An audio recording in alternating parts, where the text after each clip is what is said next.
Pois bem, neste bloco nós entraremos na temática tutela jurídica urbanística, partindo do pressuposto que o conjunto normativo envolvendo a aplicabilidade das regras por parte do poder público e também por parte da coletividade. Então nós observamos exatamente que a existência de norma jurídica tem como fundamento basilar exigir-se o seu cumprimento, razão pela qual a tutela jurídica urbanística, nesse contexto, é a forma que tem o direito urbanístico de impulsionar a obrigatoriedade do cumprimento daquilo que está na sua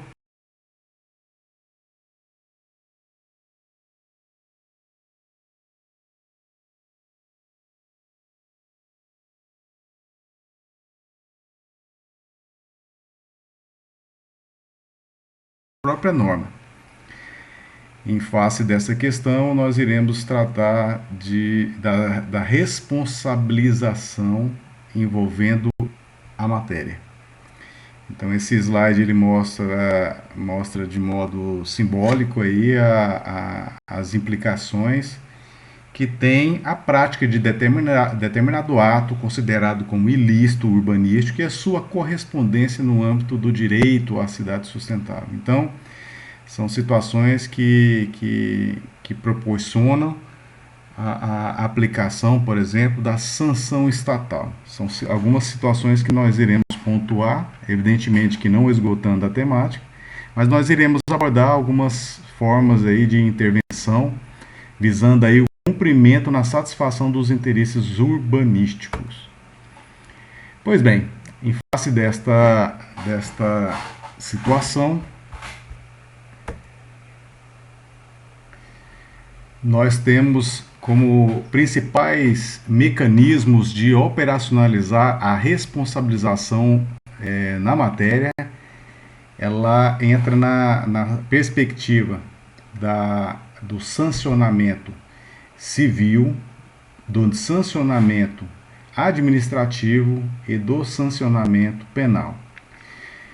No entanto, é interessante nós fazermos essa divisão, de acordo com o que está no slide, que no tocante à responsabilização civil privada ou civil particular, que é aquela que não exige a intervenção do poder público para provocá-la, que necessário se faz que a vítima, ou o prejudicado, ou o lesionado, aquele que de algum modo foi afetado, ele que tenha necessariamente que buscar os mecanismos jurídicos adequados para a satisfação dos seus prejuízos em matéria de direito urbanístico. Essa é um lado da responsabilização civil, né, privada. O outro lado da responsabilização civil privada, ela envolver matéria de cunho meta-individual, que interessa a sociedade como um todo, que aí, nesse ponto da responsabilidade civil, que envolve o interesse geral, nós temos a ação civil pública. Numa outra forma de responsabilização estatal, que afeta os interesses macro da sociedade, nós temos a responsabilidade penal e aí, por fim, nós temos a responsabilidade administrativa. Então, são esses pontos que nós iremos tratar aqui nesse bloco. Iniciando aqui pela responsabilidade civil privada, nós já fizemos alguns comentários, deve levar em consideração as situações relacionadas a direito previstas lá no Código Civil Brasileiro, no Código de Defesa do Consumidor. No caso do Código Civil Brasileiro, uma das situações que pode se discutir é a exigência de observância em relação a matéria urbanística, é o direito de vizinhança. Então, aquele que de modo direto, eu já vou mostrar aqui a redação do artigo 186 do Código Civil Brasileiro, que é o pressuposto da busca da responsabilização civil privada, que é quando aquele que, por ação ou omissão voluntária, negligência ou imprudência, violar direito e causar dano a outrem, ainda que exclusivamente moral, comete ato ilícito. Então, aqui esse é o pressuposto basilar para a responsabilização civil privada por aquele que comete algum ato que seja considerado como ilícito. Então, a partir do momento que há a ocorrência do ato ilícito e gera algum tipo de gravame material ou moral, exija a obrigatoriedade de reparação. Então, numa situação como essa, toda situação que de algum modo possa caracterizar infração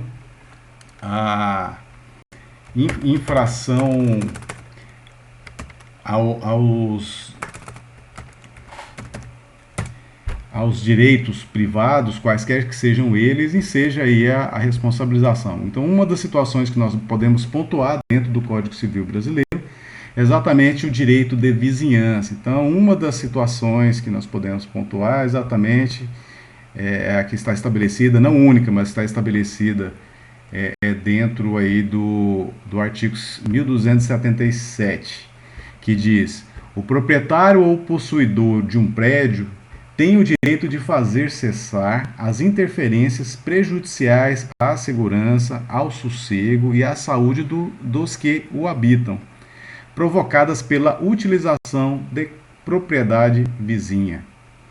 Proíbem-se as interferências, considerando-se a natureza da utilização, a localização do prédio, atendidas as normas que distribuem as edificações em zonas e os limites ordinários de tolerância dos moradores da vizinhança.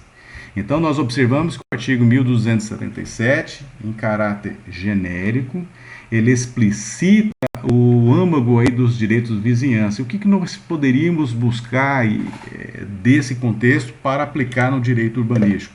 São situações que nós podemos pontuar, por exemplo, aqueles casos em que o vizinho ele ocupa o muro.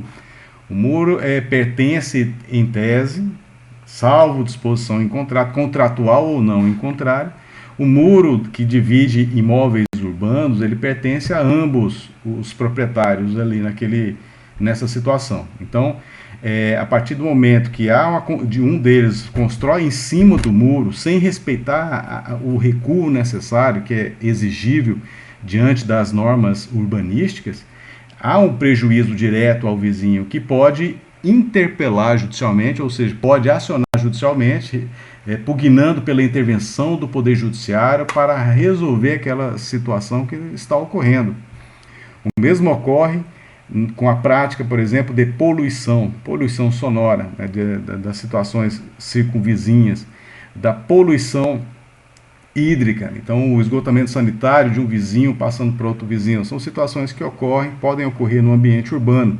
A emissão de fumaça, por exemplo, a queima de folhas de quintal, que de algum modo pode causar perturbação aí na integridade sanitária ou na convivência das pessoas que moram na circunvizinhança.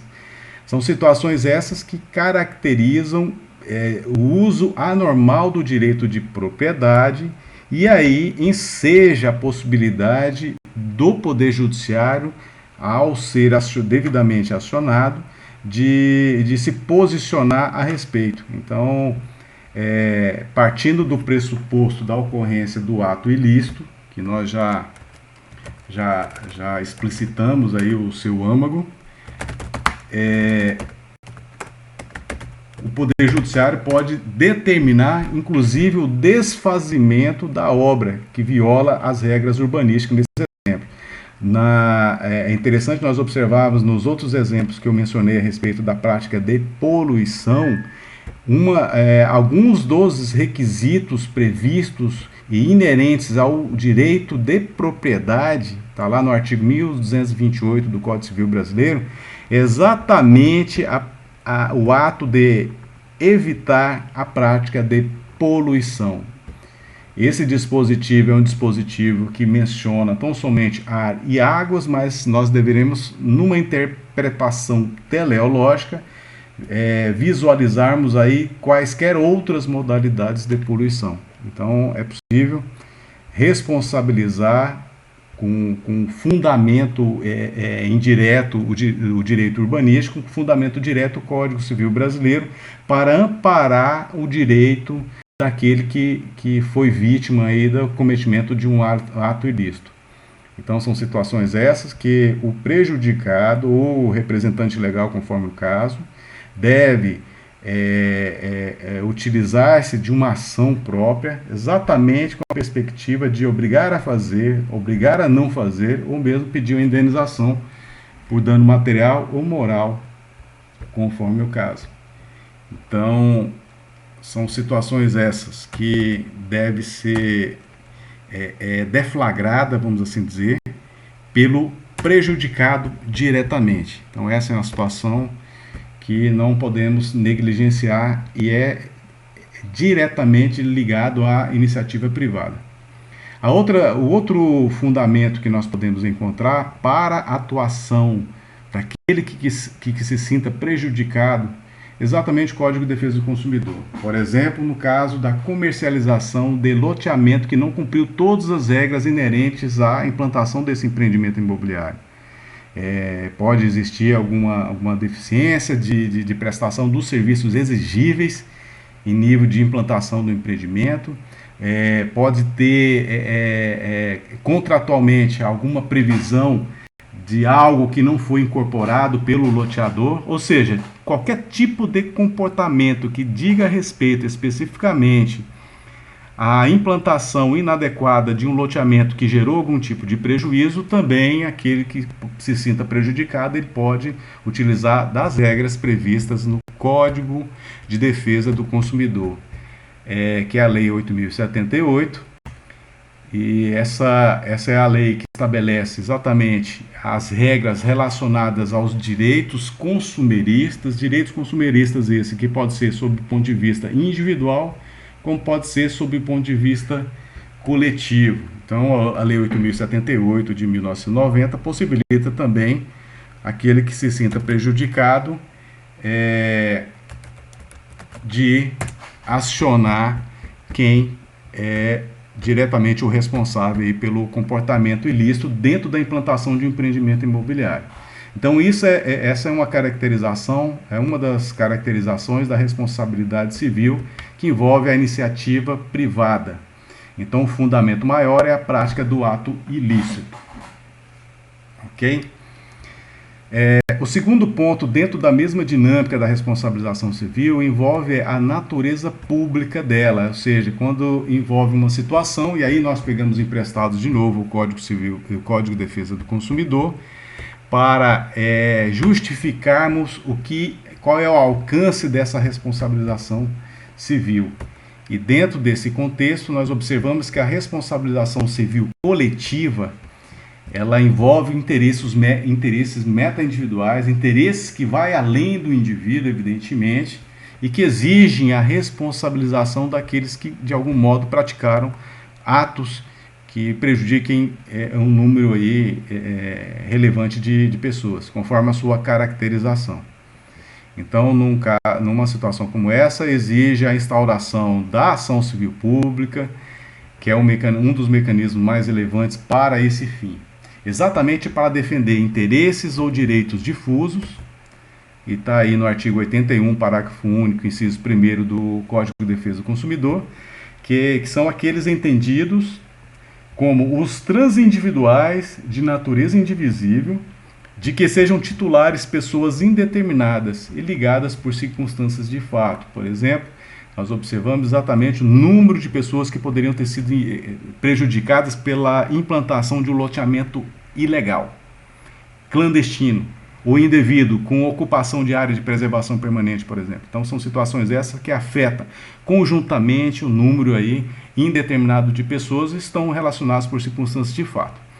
Um outro aspecto que nós deveremos apontar, dentro do mesmo contexto da responsabilização civil pública, são os interesses ou direitos coletivos, que são os transindividuais, ou seja, vai além do indivíduo, de natureza indivisível, de que seja titular grupo, categoria ou classe de pessoas ligadas entre si, ou com a parte contrária por uma relação jurídica base. Nesse exemplo, nós podemos citar aqueles que, de algum modo, adquiriram lotes de um loteamento, ou mesmo de um desmembramento aprovado pelo poder público, que o empreendedor violou alguma regra, violou alguma norma contratual que atinge todos indistintamente, o que possibilita aí o manejo de uma ação que envolva todos necessariamente. E uma outra modalidade que nós temos, que envolve aí mais do indivíduo, que são os interesses ou direitos individuais homogêneos. São homogêneos exatamente pela similitude do direito que cada um tem diante da sua particularidade, que são os entendidos em decorrência os decorrentes de origem comum. Nessa situação, nós podemos observar exatamente as cobranças indevidas, por exemplo, mesmo que sejam de valores módicos, que irregularmente ou ilegalmente o empreendedor faça em relação a todos aqueles que adquiram, ou que já adquiriram, ou que já quitaram os empreendimentos, numa situação genérica, de modo que, nesse contexto, qualquer uma delas, seja interesse difuso, coletivo, individual, homogêneo, pode ensejar aí o manejo da ação civil pública para a satisfação dos interesses voltados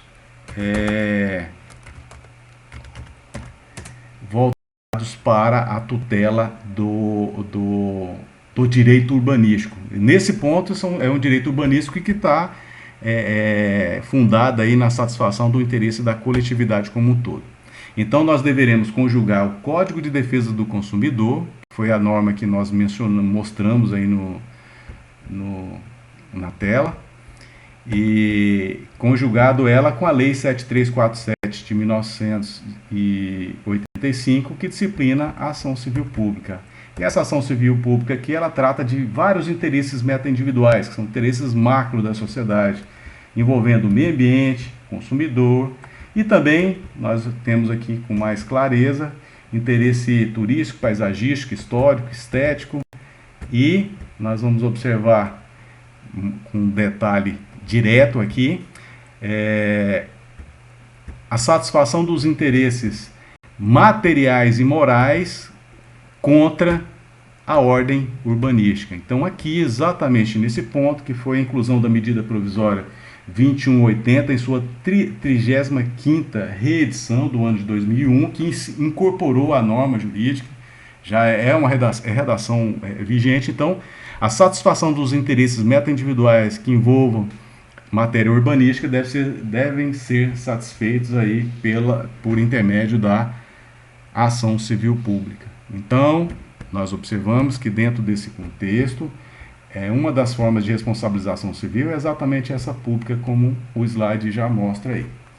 Essas imagens, elas identificam ilícitos urbanísticos, né? A parte de cima nós observamos uma praça, que houve aí uma supressão de vegetação de uma árvore, e essa situação nós vamos observar que configura a prática de uma infração administrativa, infração penal, passivo de responsabilização estatal.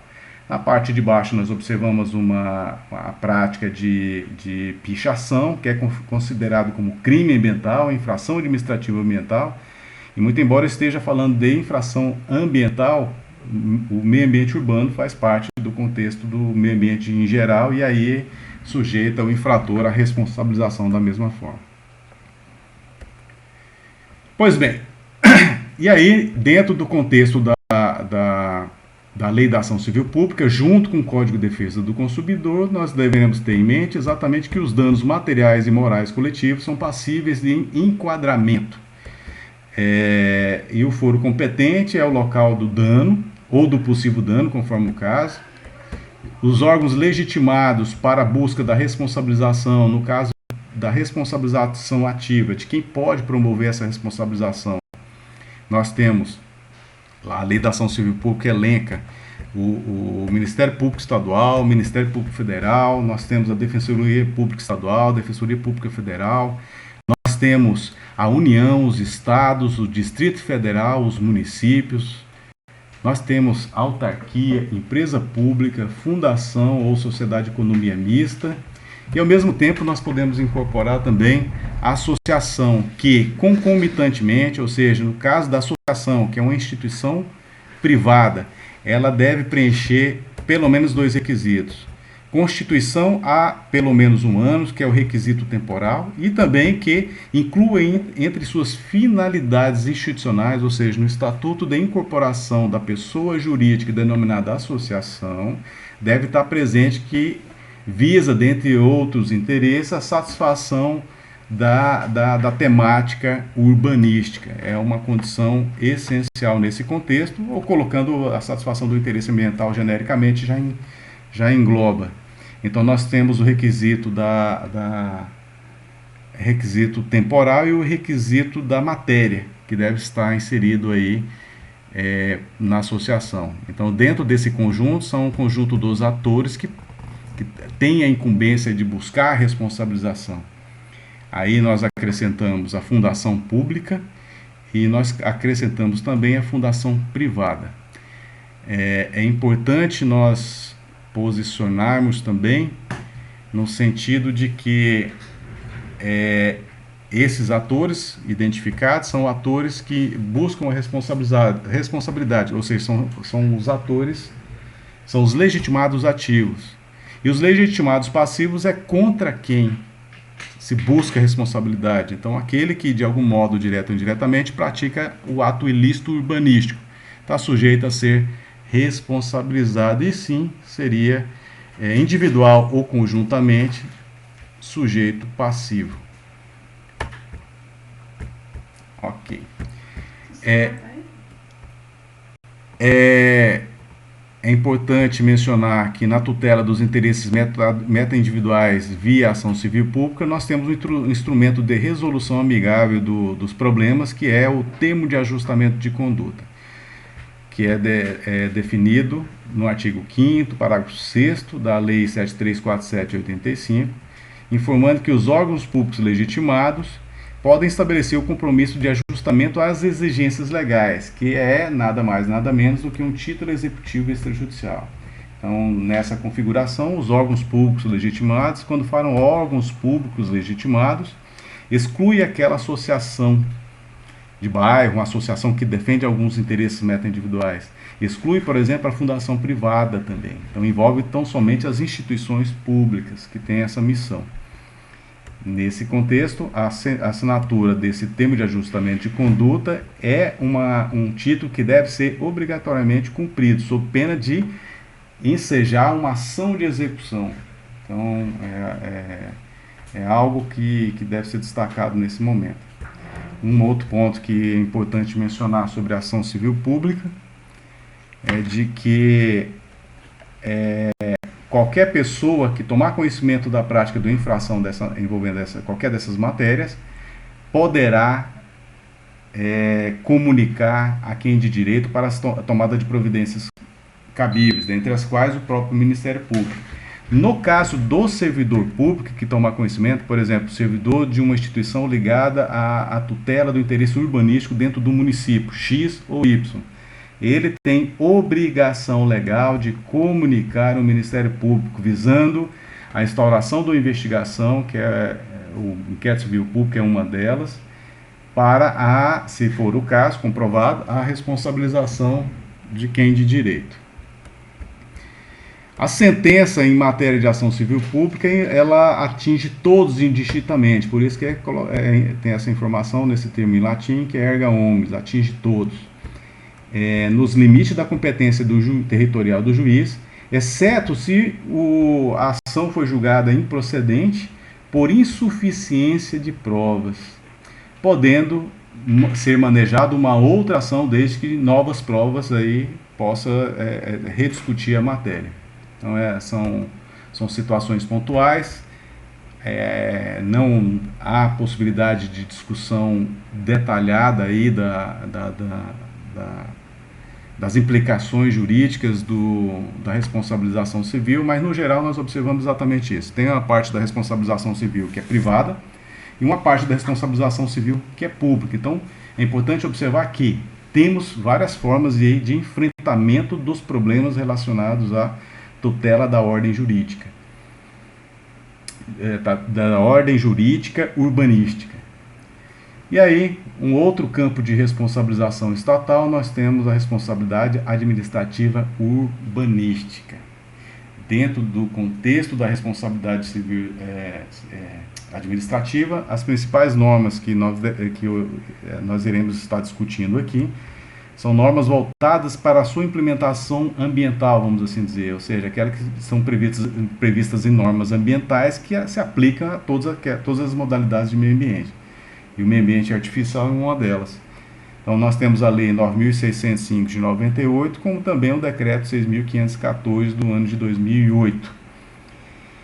No entanto, essa observação deve ser enfatizada, que a responsabilidade administrativa ambiental, nesse contexto, não exclui a incidência cumulativa de outras sanções administrativas, de posturas, construções, etc.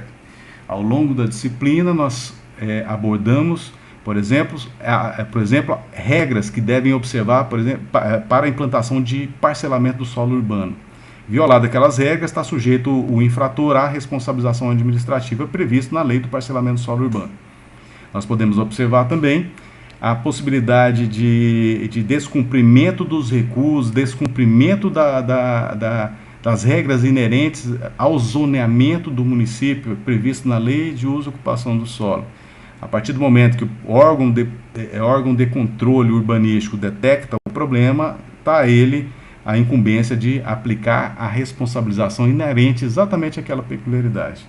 No caso de construções, da mesma forma, nós observamos algumas restrições dentro do contexto da Lei de Uso e Ocupação do Solo, no Código de Posturas, como também não podemos deixar de lado a Lei de Edificações e Instalações, que foram alguns objetos, alguns exemplos mencionados que podem ser aplicados cumulativamente. Aí é uma característica importante, está mencionando agora, não está em nenhum slide, mas todas as formas de responsabilização que nós destacamos nesse momento, que é a responsabilização privada, civil privada, a responsabilização civil pública, a responsabilização penal e a responsabilização administrativa ambiental, junto com a de posturas, de parcelamento do solo, de uso e ocupação do solo, poderão ser cumulativas. Então, uma das características que permitem o melhor enfrentamento, a melhor tutela jurídica e urbanística é exatamente a cumulatividade dessas formas de responsabilização. Então, exatamente pelo fato delas serem consideradas como independentes, autônomas. Como é que nós resolvemos essa situação? Analisando caso a caso. É o caso concreto que vai ditar se é ou não a hipótese de incidência cumulativa dessas responsabilizações estatais. E isso por quê? Porque é vedado na ótica jurídica vigente, isso vale para o direito como um todo, que é o bis in idem, que representa exatamente a dupla imputação, a dupla responsabilização em razão da prática do mesmo fato, com a mesma natureza jurídica do sancionamento estatal. São situações essas que não é objeto de discussão na seara, com profundidade na seara tão somente da responsabilidade urbanística. É importante saber que é possível essa cumulatividade, como um mecanismo de impulsionar o cumprimento e observância das normas de proteção do direito urbanístico em benefício de todos indistintamente. Então, uma das sanções, e aí nós vamos tecer alguns comentários relacionados à responsabilização administrativa. Ok?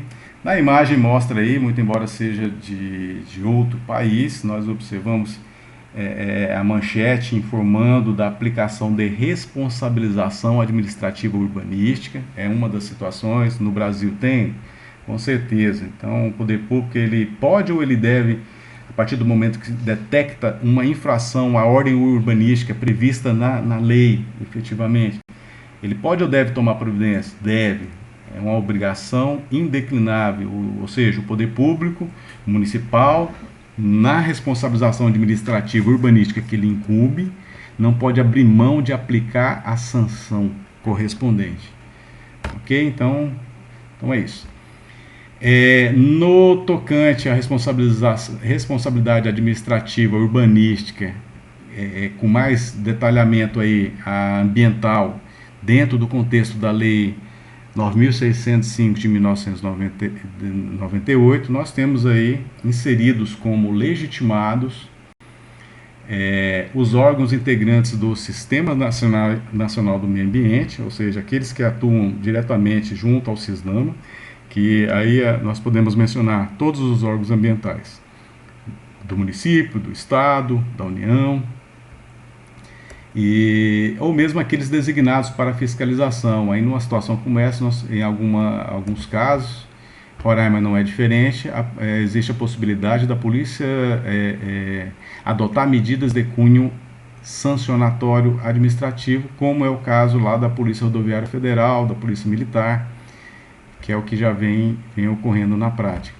Nós temos também os agentes da Capitania dos Portos do Ministério da Marinha, também existe essa previsão legal.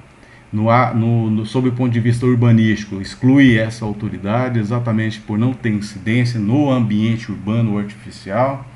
Nós temos como forma de responsabilização estatal, formas de sanção de acordo com a lei dos crimes ambientais e infrações administrativas, que é a Lei 9.605 de 98, junto com o Decreto 6.514 de 2008, nós temos alguns exemplos, como a advertência, a multa simples, a multa diária, nós temos a apreensão, nós temos o embargo, nós temos apreensão, embargo, a suspensão das atividades.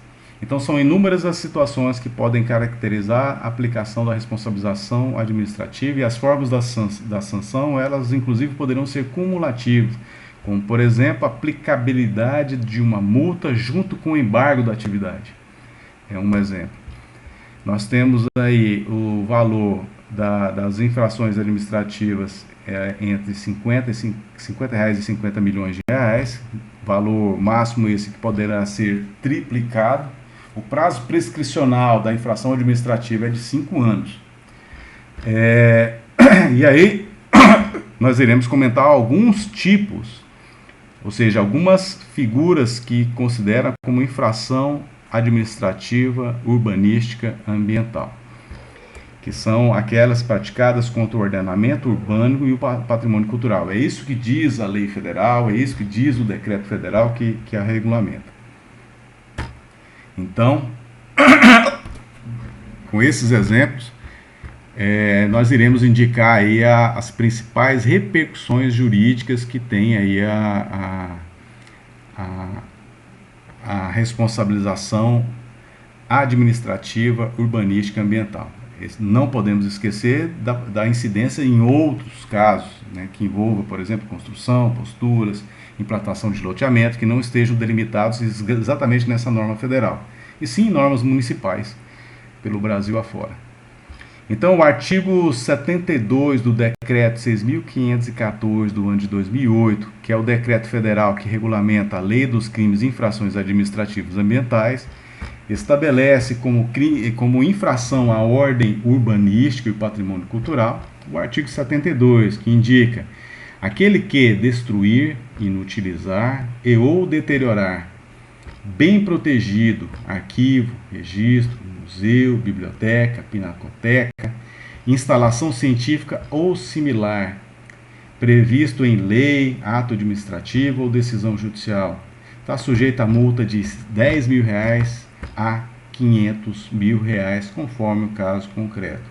Então, essa é uma infração ligada diretamente à ordem urbanística, naquilo que lhe couber, evidentemente. Então, toda a situação que exija a responsabilização é considerado como infração à ordem urbanística dentro desse contexto, desse artigo que foi discutido. Por sua vez, o artigo 73 estabelece que alterar o aspecto e ou estrutura de edificação e ou local protegido por lei, ato administrativo ou decisão judicial, em razão de seu valor paisagístico, ecológico, turístico, artístico, histórico, cultural, religioso, arqueológico, etnográfico e monumental, sem autorização ou em desacordo com a autorização obtida, está sujeito a responder por uma multa no valor de R$10 mil a R$200 mil. Então, essa é outra infração que caracteriza violação à ordem urbanística dentro da normativa federal.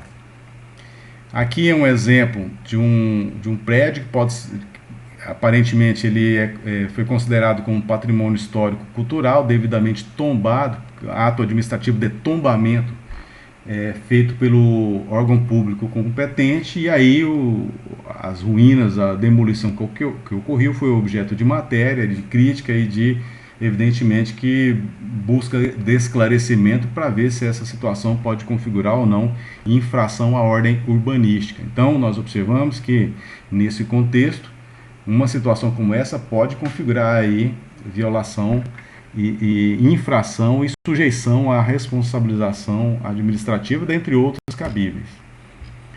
Dando continuidade a outras formas de responsabilização administrativa, nós temos aquela em que promover construção em solo não edificável e ou entorno, em razão do seu valor paisagístico, ecológico, artístico, turístico, histórico, cultural, religioso, arqueológico, etnográfico, monumental, sem autorização ou em desacordo, multa de R$10.000 a R$100.000.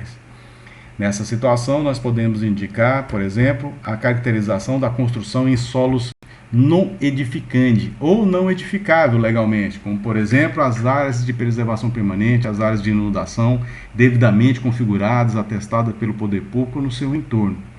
Então, a característica, a fundamentação deve ter toda uma vinculação paisagística, ecológica, etc., e configura infração à ordem urbanística, exatamente pelo fato de envolver construção. E nesse aspecto, nós indicamos exatamente a possibilidade da incidência da multa, uma multa bastante considerável, e é um exemplo que ocorre com bastante frequência no âmbito do município de Boa Vista, exatamente a implantação de empreendimentos ilegais, clandestinos e irregulares no âmbito da área de preservação permanente ripário dos cursos d'água, ou mesmo individualmente considerado. Existem várias infrações, várias sanções que são aplicadas rotineiramente em situações dessa natureza.